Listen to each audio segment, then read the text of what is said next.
DCXL News 558 kHz. 6 na dekadang maaasahan sa balita at serbisyo publiko. Ang himpilan ng RMN Network sa Mega Manila. Live sa radyo at online.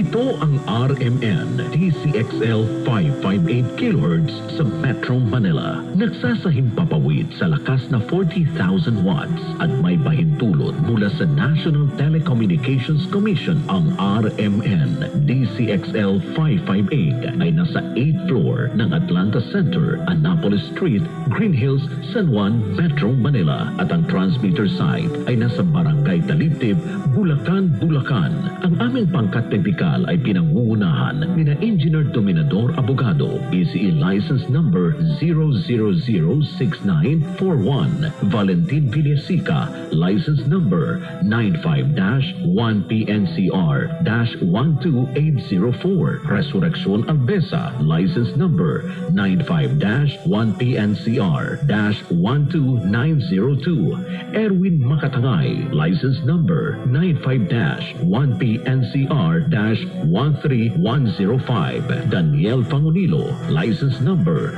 13-1PNCR-23664, Cecilio Belenso, License Number 93-1PNCR-4837, Alex Abelon, License Number 94-1P7-11028, Crisostomo Narvaez Jr., License Number 96-1PII-17628, ang himpilan ng RMN DCXL 558 kHz sa Metro Manila. Now, signing off, mga kababayan, ang pambansang awit ng Pilipinas.